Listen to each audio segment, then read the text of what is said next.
What's up, true crime fam? So, per my submission, we all have the opportunity to potentially be able to watch true crime for free, to make money, and to be able to watch documentaries that we've never even seen before. Or, I don't know, maybe some of us have because we watch it so much. But, anyways, that is pretty cool. So, I thank you so much for the opportunity. It is so awesome that we even get that to even try to do it, because I watch ID nonstop. Anyways, so how has true crime played a role in my life, right? That was the question. Ever since I was a young girl, just kidding.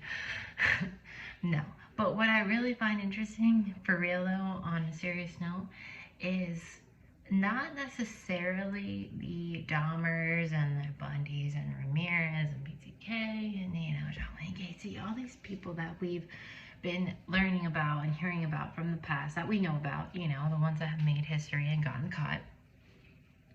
What we have learned about is, they had a ritualistic behavior and, they played this facade and everybody thought they were this type of person in their brain, right? That we know.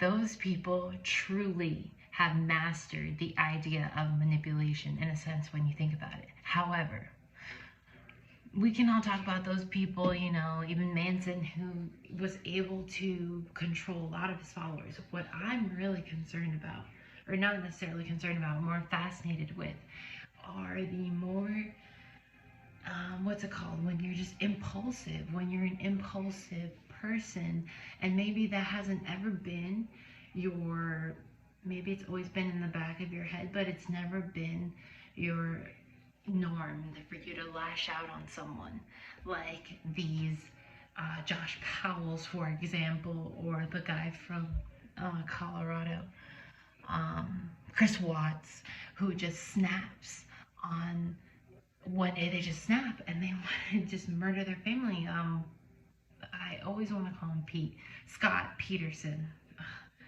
Another one who just snaps one day. Maybe there's a mistress involved, maybe there's something, but at the end of the day, what makes you go from cheating on your wife to setting your house on fire and killing your kids like Josh Powell did, or like Chris Watts did, So those things, those are the ones that I'm more interested in, because we can study Dahmers of the world, who, I love Dahmer, never excused his behavior like all these other people did.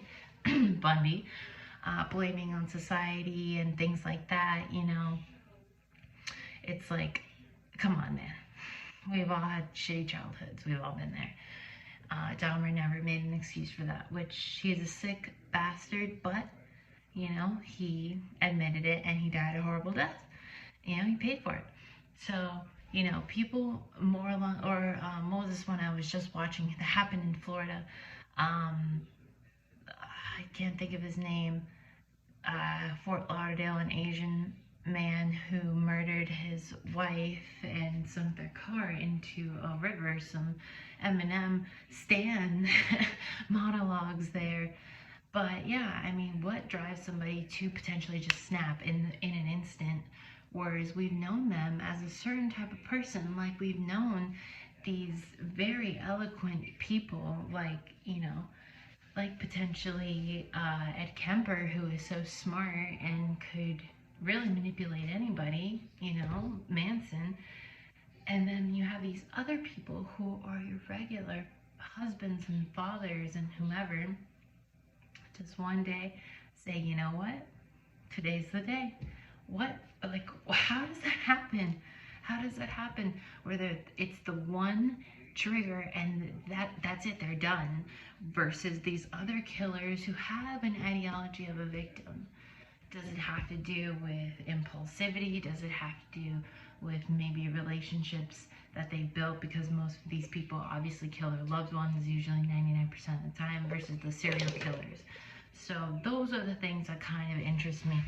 What categorizes a serial killer versus somebody like Chris Watts, who kills his two daughters, right?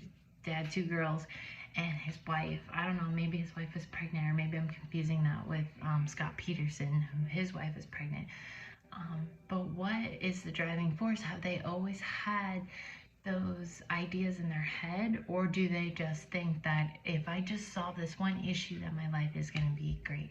Those are the things I really don't understand. So in essence, I'm fascinated with everything, and I love learning about these masks that all of us tend to put on every day.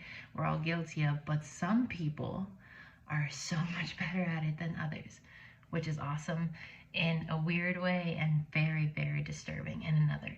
So I hope I am one of the chosen, and I really, really appreciate the opportunity. I think it's so awesome that we get to do this, because like I said, in this community, we all exchange our knowledge and factoids, and it's like Trivial Pursuit every day.